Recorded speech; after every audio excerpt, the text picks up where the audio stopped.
We're excited to have you all here. Oh man, we forgot to hide our bags of bags in the back. It's okay. Everybody has bags of bags, right? It's just part of life. Anyway, we are going to do something a little different tonight, and Sam has absolutely no idea what we're doing. Nope. Because he's been busy all day, so he's in for a surprise, and I think it's going to be really fun. So we're going to give it just a minute to let some more people jump on here, because I know a lot of you have to get through these ads first to get on the live. So, but while we're waiting, Sam, you want to give us a life update here on nursing school? Yeah, let's see. So into the last, I've submitted all the big papers. That's good. Just waiting for them to get graded. This is the last week. We have basically on Sunday nearly everything. The course has been mostly online, and almost everything is due this coming Sunday. So it's most of the big projects are done, but there's a lot of tiny little things that I got to work on. So that's what I'm going to be doing this week. All these tiny little, basically a bunch of little papers that are due and reports. But then after that, the next week, shouldn't really have too much due. We just have some finals. So we're like in the home stretch, really it's really coming down to the end of the term. So Pam is here, welcome. Empty Nester is here. Allison's here, and Grammy Allison is here. Welcome. Mm-hmm. Karen, good evening. And Silver Moon, where am I? Well, you're at Teal House Farm Live, and it's Monday night at 7 Central Time. So, but it has been one of those days for us too. It's just been a long day. So, so tonight we're going to play a game. And Sam doesn't know that we're playing a game because he's been studying all day. So, some of these are funny, some of these are serious, but we're going to have some fun. And we're going to talk about some hacks, myths, things that people say a lot, that have gone viral either on YouTube or other platforms when people talk about homesteading, things that people do. Okay. And we're going to give them a vote for a yay. Oh, okay. A nay. A nay. Or a meh. Okay. Okay.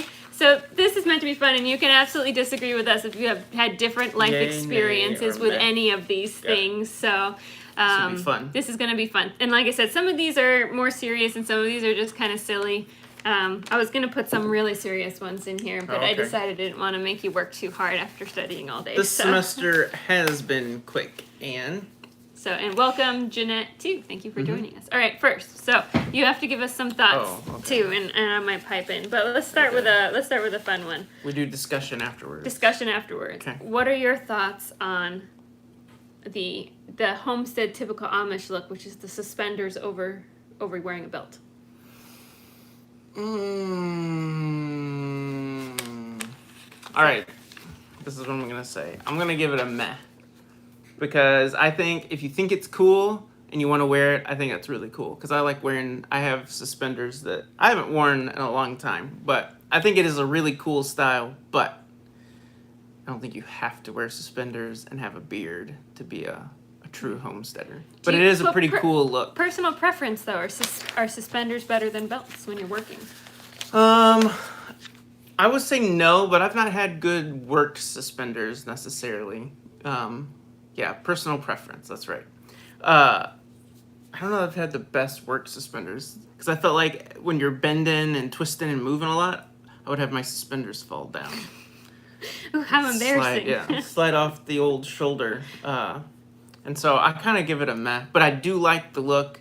They are pretty practical. They are pretty cool. I do want to get back into the whole suspender look at some point in time.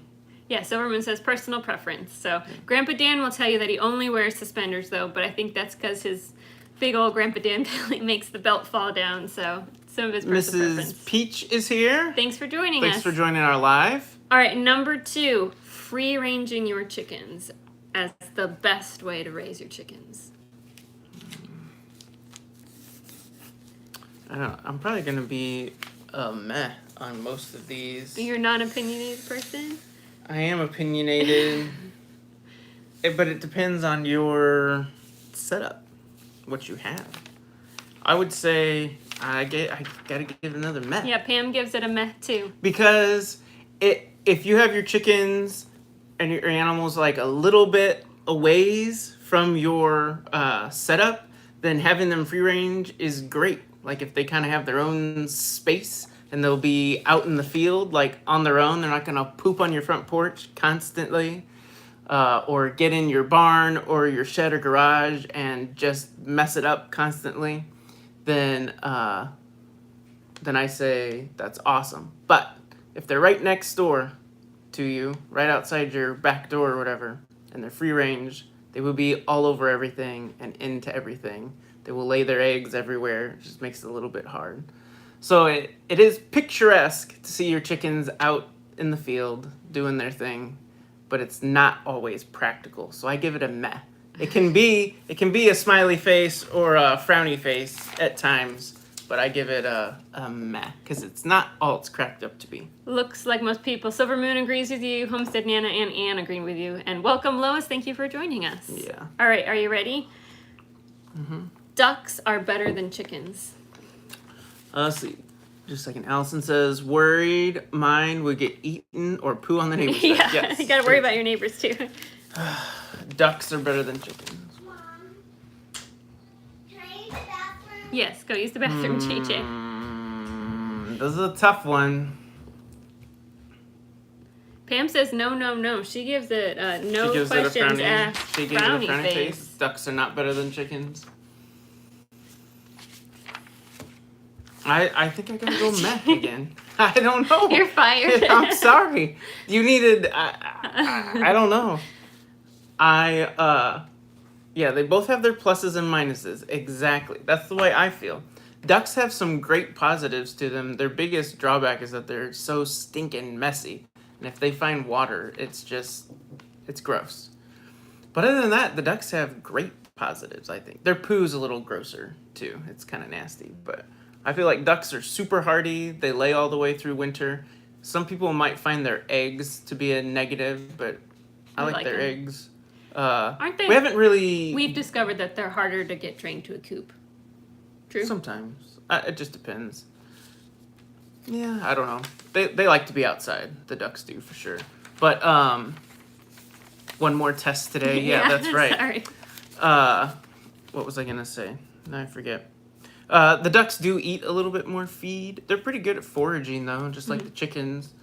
I think it just kind of... See, I in the future, I would really like to get, like, a perfect duck setup. I don't know if we had them near the pond with their own we do little... have a pond on our property, but we don't use it. Put them near the pond with their own little coop out there. Now, granted, it would be a ways from the house, but they could do whatever they wanted in that pond and be super happy and make whatever mess they want out there and just do their own thing.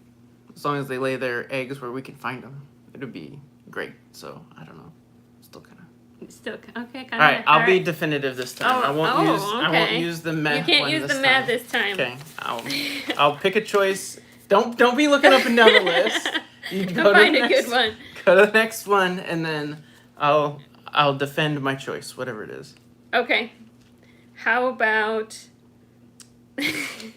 Why are you looking up and down the list? I am. I'm picking a good one. You're... Okay, it tends to be a homesteader trend that people have large families, having a lot of kids. You can't say meh.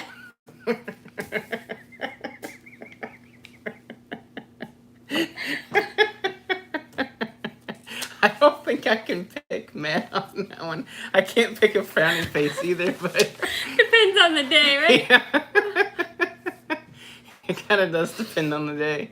I guess I gotta give it a smiley face. We love our big families, but I will tell you this. All right, so big families are awesome. I think the hard part for us is that they're all so little. You know, we have 6 kids and the oldest is 9, so everybody's pretty little. And so it still takes a lot of work just to get them up and out of bed and ready for the day. They can't dress themselves, a lot of them, and just need a lot of help with everything. We can't be like, hey, just you guys go take care of breakfast today or whatever, and we'll meet you out at the door. But I will say, if you were to just like go off grid and homestead, if you did it if it was just me and Laura, or we just had one kid, that is way easier. There are so many things you cannot do. We've talked about it so many times, but like the sawdust potties, We tried them for a little bit, but you're filling up a bucket a day or Yeah. more with And there were so only many like people. 4 or 5 of us at Yeah. that time. Yeah. If you have, how many children constitute a big family? That is a good question. I mean, that depends, I guess, where you I'd live. say, like, I'd say maybe more than 4. 4, yeah. Yeah, more I than guess 4, I'd maybe. call that a big family. I don't know. But, you know, a sawdust potty with just 2 people, like, that's fine. You're going to fill up the bucket and have to take it out, like, once a week or something like that. Excuse me, my coffee's. Acid reflux. Yeah. Let's see. What are we Okay. got 5 kids, and it really doesn't get easier. Okay. We missed a couple here. Pete, welcome, Pete. Thanks for joining us. And JB's here. Thanks for coming.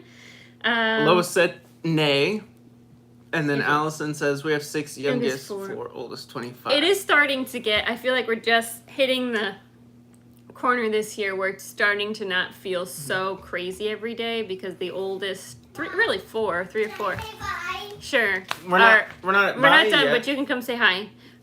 They can take care of themselves, you know. Come say hi. If it's a really Real quick. busy day, you know, and they want to help make lunch, they can do that, no problem, things like that. So we have some, and they like to help with things outside and cooking, and so we have some genuine helpers, and that's nice. So Yeah, I will say once the kids get big, then having a big family is going to be a benefit. You'll have a lot of helpers, and they'll be good at a lot of stuff, and we'll have a lot of fun. hey JJ, what do you but- think about having a lot of sisters? Which I like riding my bike. Smiley face or sad face? do you like having a lot of sisters? Yes. You she like the she happy gives it a face? happy face. That's good. All right, why don't you go play? It depends whether you have pests too. There are a lot of birds. Oh, this is about the chickens, but it depends whether you have pests too. There are a lot of Thanks, birds Dad. that prey around Yep. us. They like chicken. Yeah, you Yeah, really that's you gotta very have true. a good system if they're or good guard dogs. They're gonna be free range. Okay, something else. Let's see. How about milking goats instead of milking a cow? We haven't owned a cow, but you've cow milked before, milked a cow Mhm, before. mhm. So what do you think? Because goats is kind of like the hot homestead thing because They're there's some small and benefits, cheap. but I mean, I'll give it a smiley face. I have milked a cow before. Our goats were trained really well. I mean, they'll kick every so often. I guess my smiley face is because if I would rather have a cow that acts up or a goat that acts up, I guess I would pick a goat, because if you get kicked by a goat, it might not end your life. Like getting kicked by a cow has a chance for. If you get kicked by a goat, it's not that big of a deal. Our goats are pretty easy to milk. We got to the point where you can milk them out really fast, and the kids could help too.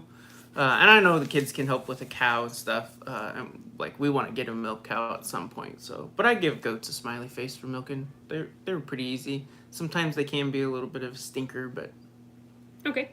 How about living far away from civilization? That seems to be the goal, right? Get out of town, start your homestead far away from where anybody will find you. Because that was our initial goal. right. All right, I'm gonna give this a big smiley face too, but with a caveat.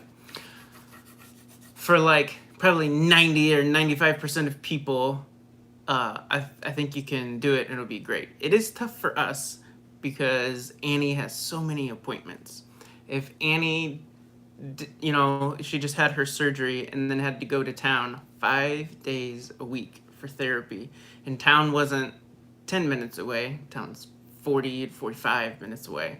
And so if you have something like that, that makes living far away tough. But other than that, I love living out in the middle of nowhere. It's really nice to have your own space and just a few neighbors. It's just really peaceful outside a lot of times when you go out there. I Well, don't it's know. even I just like nice it. to be able to go outside at night and you see the stars. Like you can do that in town. Stuff like that. Yeah, we can have a bonfire whenever we want. Stuff like that. Like, it's nice. I think it's a big plus having your own space. Okay.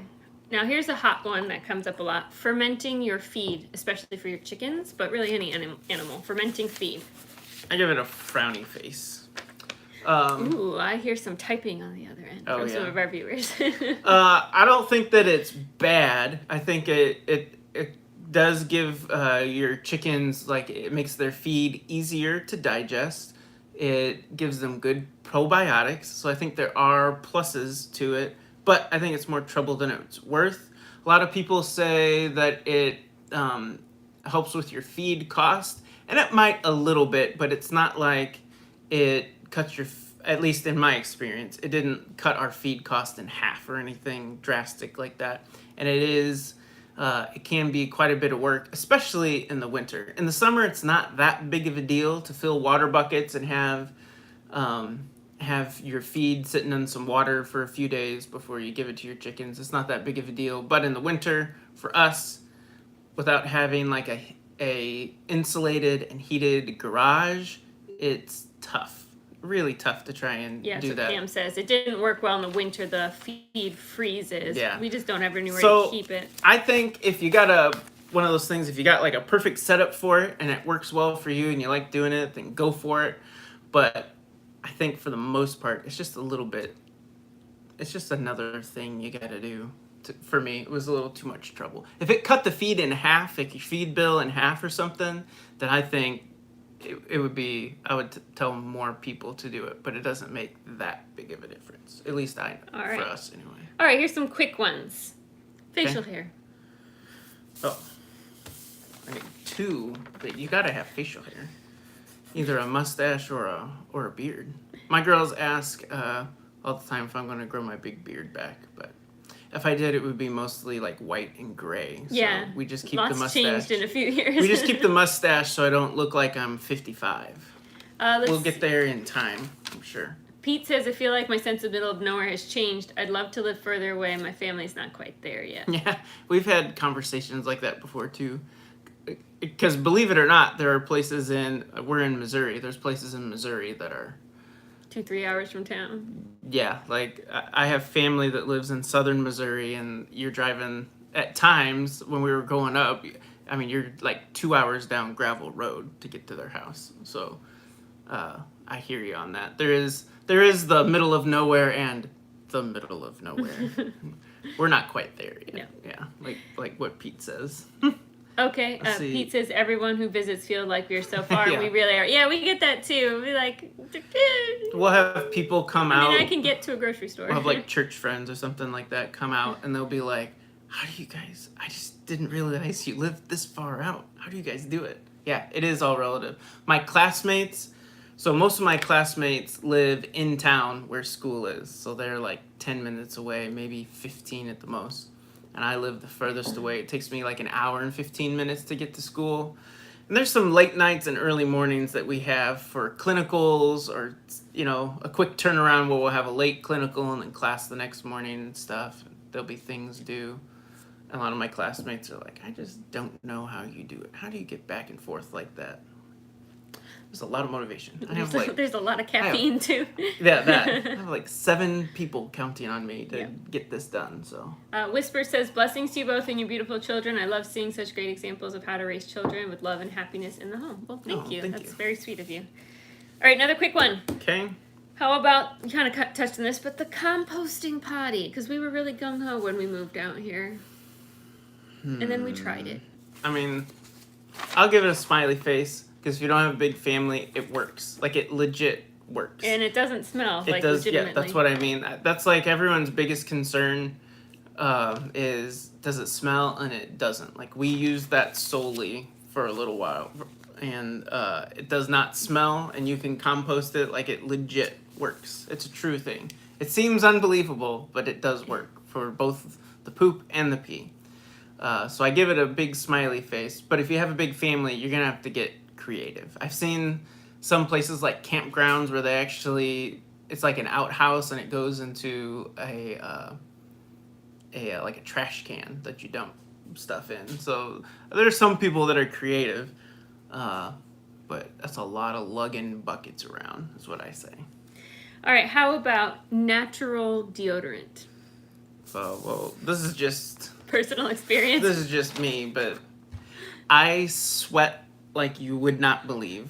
Like, especially in the summer, I will, you can ask Laura, I will literally soak my clothes every day in the summer if I'm outside working. Like, and natural deodorant, and I know people tell you, well, you just need to eat better, like that's kind of one of the big things, or, but for me, the natural deodorant, it just doesn't work. I can't stand myself. I get that nasty. And there were days that we've had years where, like, in the summer, we were almost wholly just eating vegetables out of Living our off the garden. garden, Like yeah. there wasn't much else that we were eating. And so for me, the natural deodorant doesn't cut it. If you're not a heavy sweater, then I think it probably does work really well for some people. But I'm gross. And I linked a video below. I have a recipe that I've made on and off again, just depending whether or not I feel like it. But I feel like it works really well for me, but it doesn't work at all for him. So Pete says, "Big family needs a big outhouse with a big pit." Yep, Yeah, bring your pretty shovel on much. down, Pete. Help us dig a big hole. Go get a backhoe. is And what you Pam need. says, "Me too. Too much sweat." Yeah. Some people, I think it works great. Me, I couldn't do it. All right. If I was by myself, I probably would just like go without deodorant or something. By myself, no one else is gonna care. You want to smell yourself? I don't really get used to it after a while, but I gotta go out in public. There's these stories Sam likes to read about, like, from like the 1800s where they found some homesteader guy, who had died and nobody knew he died because he lived by himself, and they found him like 2 weeks later. But like, remember that one you told me about where he had worn the same pair of overalls for so long that his skin had like grown over his overalls? That's what you would be like if you weren't married. I don't know about that, but Yeah. Yes, Pete says, remember, hit the like button if you haven't. We would appreciate that. thanks Thank for you the very much. reminder, Pete. All right, how about movable chicken coops? The idea that you keep them in the coop and you just pull them across your field. I'm gonna go with this again. I think if you just have a few chickens and a really light coop, it works well for you. But for me, it was another thing that you would have to do every day, like another chore. And our land is a little bit hilly, and it makes it tough to pull things around. It makes it tough to pull it uphill, but downhill the coop's running You all better over watch you. those chickens. Yeah. Better watch out. And so I give it a thumbs down, even though I think it can work really well for a lot of people. If you have just the right coop, it can do well. I mean, we've got one that we're using for chickens now, so we still use them too. But overall, I think I like the set it and forget it kind of method as far as moving them, not having to swing them around all the time. All right, how about no-till gardening? Do you have an opinion? That's more you. I'll let you, because you do. You're All right, I'll give it a meh. a meh. Here's what I think about no-till gardening. It's really trendy, and I think it does a lot of good things for Mother Nature. And I think it does help keep weeds down. But I feel like people try to present it as this super affordable, easy to do method. But you really, you gotta have animals that are producing what do they call it? Hubris, is that how you say it? All the material that you're gonna put, your bedding and your stuff. Carbon. Yeah, and you need a way to move all that carbon, and it can be done by hand. We've moved stuff with a wheelbarrow. It takes forever, and you have to be strong and healthy enough to do that. So I feel like there's a little bit of cutting corners when people talk about how affordable it is, and they're not counting everything that costs money, and they're also not necessarily counting how much work equity and sweat equity there is in it. True. But I do think it does produce a very nice garden. Our friend Tabitha has a beautiful garden that she does with bedding and grass clippings, and just never has to till anything. But you got to get it set up, and that's an incredible amount of work. Pete says that they do stationary coops for layers and then mobile for the broilers because they poop so much. That is very true. Broilers do poop a lot. That's a good point. But it's only 8 weeks? Yeah, I don't know. We've not done... I don't know if some people do broilers on a really deep mulch where you could if you wanted to stir it up, you could keep them stationary, but we've always moved broilers too, Pete, because they do make a big mess. It gets to a point in their little kind of brooder coop that you've got them in. You're like, it can't take anymore. We gotta get them out. Pete says we struggle with the mobile on Haley Van for 8 weeks. Yeah, That's true. 8 weeks, you can do anything kinda for 8 weeks. get through it. That's a good point. Okay, how about... we've kind of gone through this list here. Okay, how about high intensity grazing? Because we tried this with the goats, where you move the fence a lot. Some people move animals twice a day, right? Yeah, But we yeah. didn't quite do that, but we did every few days moving the goats. Right. It's just, Here, and this is another one of those where like people could see the frowny face and be like, "What? That's not true." I think if it's like your sole job or it's something where you've got 300 head of cattle that you're gonna move and you know you're gonna make big bucks on them, then go for it. But if you're just a homesteader, I mean, I guess if you're like hardcore about your hobby, then go for it. But I don't have time to move goats and like their whole paddock system like a couple times a day, really intense. And you could probably get creative and find a way to make it quick. But I never put that much time and effort into it. So we do have pasture. I think the system Laura put together is really good. If you rotate them through pasture, I think that's good. But the high intensity stuff, that is a lot of labor. And the goats were very like, when they decided they were done where you put them, there was nothing that would keep them in. Because they saw that just on the other side of the fence was where they was going next, and they were going to just get there right now. Yeah, I feel like, if, like for us, we're just going to butcher a few sheep. So putting in all of those man hours for months, it's not that big of a reward. If you're putting all those man hours in, and we were going to butcher and sell 50 sheep, then I could see that. But the high intensity, like moving animals 2 or 3 times a day, that's tough. That's a lot of work. Also, even our 2-paddock system, have you looked at our field? Like, the cockleburrs are like... Yeah, it's well under control. And that's one reason people recommend the high intensity. If you have really junky field, you just keep moving the animals over it in those, making them eat everything, like, except for the poisonous stuff, obviously. That really helps. And so we were worried that if we had these 2 big paddocks and weren't doing the high intensity, that the cockleburrs just weren't going to go anywhere. But it's actually worked out really well. And if you argued with me and said that high intensity is better for the land and the animals, I probably would not argue with you, because it probably is better for it. But that's just practicality. Man, that's a lot of extra work. We did one summer.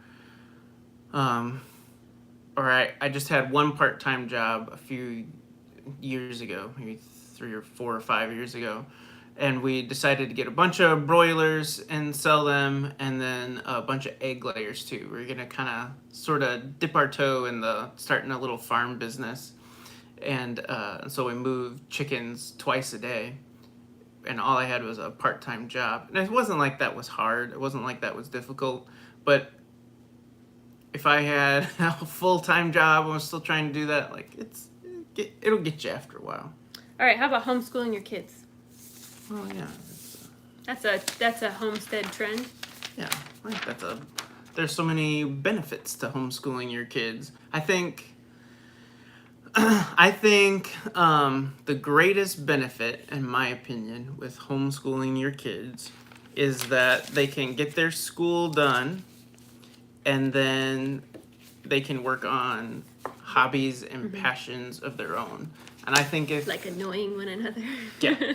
Yep. But I think if you can kind of help direct your kids, especially when they get into middle school and high school, and if they have some hobbies that are really productive, and I'll let you define productive, but if they have a hobby that's really productive, they can start working on that maybe in middle school or even late grade school. That can turn into a job, and they can be trying to refine those skills and stuff. I think homeschooling can really set kids up well for life, and that doesn't even account for a good learning environment. You can really tailor that to your kids and such. Like, there's a lot of benefits, but from my opinion, that's my. That's your opinion. That's I give it a happy face. The biggest benefit. And I do think, I think there's a lot of reasons it's so popular with the homestead community, but one of them is when you live outside of town, quite a ways outside of town, public school tends to be a long ways away, and so your kids are gone not just school hours, but an hour and a half each way on the bus. That's a long time, especially for a younger child, to not be with mom and dad. So there's Yeah, always maybe that I'll leave it. consideration. I feel like that camera moved on us. Anyway, So yes, I think so. And you can, and if your kid, now I know, like public school will do this with like gifted learners and things like that. But if you homeschool and your kid is exceptional with math, like you can just keep feeding it to them. You can let them advance as far as they want in some of those subjects, which is pretty cool. Were either of you homeschooled? Yes, I was homeschooled all the way through high school until I went to college. I did take some classes at a small private Christian school in high school, mostly like my math, my science, and my foreign language. I took some of those. But other than that, I was homeschooled. And I was not. I was public school, and I don't really have anything negative to say about my public school experience, other than it was a really long day. And looking back, a lot of that time wasted isn't learning time, it's just management time. And I've taught too. I was a teacher for like 8 years before we just had way too many kids. And there's so much, having been a teacher, like you really get a sight of how much time is actually instruction time that the kids are actively learning, and how much time is just waiting to make sure everybody's done, or transitioning to the next activity, or getting them to the next room. Like there's so much non-active learning time, because it's just what happens when you have a lot of kids in one room learning the same thing. That when you homeschool, they can get their school done in 2 or 3 hours a day, and like Sam said, then do what they're passionate about. But at school, there's a lot of time that's not active learning, and it just kind of sucks their day away. And I don't want, we'll get to Pete's comment here in just a second. I don't want people to think we're saying either, like man, I feel like this thing is just keeps sliding on the sliding a tablecloth. little bit more. There. I don't want people to think we're saying if you're a homesteader, you got to homeschool. I think there are a lot of benefits, but sometimes it just doesn't work out for some families, and it's better for the kids and the parents. Yeah, if it's they definitely an individual go to public school. family situation. I don't want to knock it or make you feel like you're less of a person. If you're just not able to homeschool, then do your thing. All right, Pete says, have you all ever seen the book Durable Trades? We got that for our kids for homeschooling to help think about options for those hobbies and passions that could become work. Ooh, we're going to have to check that book out. I've never heard of that. Thank you, Pete. I didn't know you had a teaching degree. Nice. So I taught music. So I taught band in like elementary, K to 8, like general music. I liked it. It was fun. Hello, Paul. Thanks for joining us. Do you have a particular homeschooling program? No. So I do a mishmash. I will tell you some of my favorites. I like Math UC, like SEE, like see with my eyes, for math. And I like All About Reading for teaching reading proficiency until they're a good enough reader, do their own. And I really like the Apologia. They have a whole bunch of different ones. But for science, I feel like it's a Christian-based science education, but it's very thorough. Sometimes I feel like when it comes to science, the Christian curriculums are really fluffy, and it's just really thorough, and it talks about the hard questions, like what does science say, what does the Bible say. Sometimes they don't match up, and how do we reconcile that? So I really like that series. Let's see. Iris Lady says the child learns at their own pace. We did community college at 15 when they were ready. Yeah, see, there's a lot of benefits to homeschooling for sure.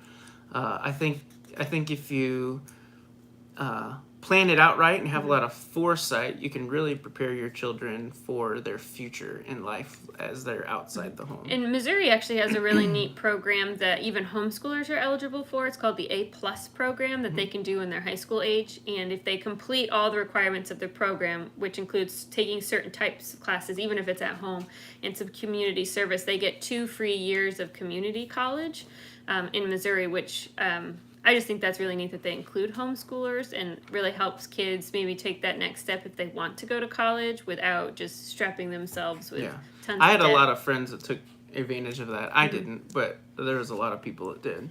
JB says Montessori is a system that focuses on what you're talking about. And ZC says Apologia is excellent. We've used a couple of theirs, used their astronomy last year and using anatomy this year, and I just feel like it's a really well-rounded program after spending a couple years trying other publishers and just not being happy. And it's so, the hard thing with homeschooling is you cannot like get the book in your hands most of the time to look through it, and then you spend that money. You're like, oh, the first lesson looked great online, the free lesson, and then the rest of it's just like terrible, and you're like, oh, but I bought it, and now I have to figure out how to make it work. So Apologia is never disappointed. So Irish lady says we did Apologia and Saxon math. I did Saxon math growing up.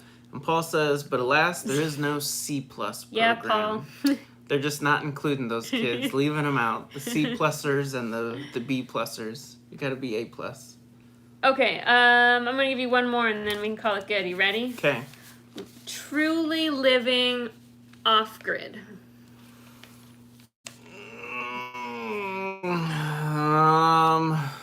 Truly living off-grid. I think for me personally, I'm going to give it the frowny face, the thumbs down. I think if I were up in the mountains of Montana by myself, I'd give it the thumbs up. But I think for our family, it's a thumbs down. But I think it's an awesome way to live. It's for being off-grid and being a homesteader and all that stuff. It's a great way to like take care of the world around you and be really conscious of that. I think that's awesome. It's really cool to do a lot of things for yourself with your animals and your gardening and things like that. But it is tough, man. We've dipped our toe in a lot of it, and it is not easy.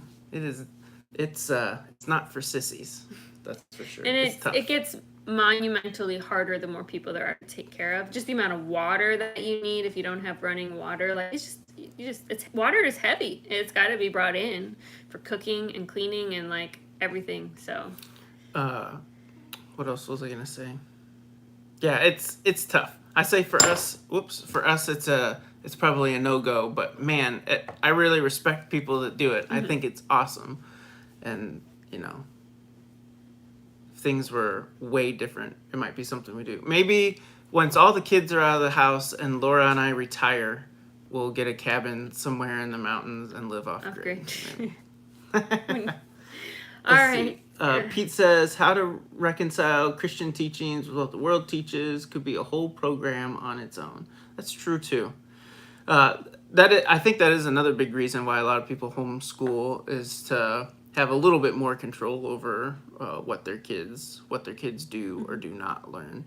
And a lot of people see a benefit there, too. But again, it's just up to you. Homeschooling is not for everyone. That's for sure. It is so much work. It really is. It's tough. a very large commitment. Yeah, and it's a big responsibility. Oh yeah. Because at some point they're going to be adults and they have to be able to function. Everyone will know what kind of a job you did. In some regards, anyway. Is that why we don't talk about Paul? That's why Paul's concerned about having a C+ program. Do you have any other questions? Or no, I think we kind of got through everything. I mean, I was gonna say about cooking from scratch, but I'm sure you'll give that a smiley face. You give it an up or down. Paul says, "Sorry, Mom." All right, I think we're gonna let Sam head out. He's got more studying to do. Welcome, Prep for Eternity. Thanks for stopping by. I know this is a quicker one than normal. We were just having some fun. And if you just joined us, feel free to have some laughs and go look at the playback, because this was a fun little game. I hope you enjoyed it too. I think we're beyond for next week, as long as it's not some sort of holiday I'm not thinking about. Yeah, I think we should be good. So thank you so much, everybody, for watching. Have a really good night. You guys take care. Have a good week.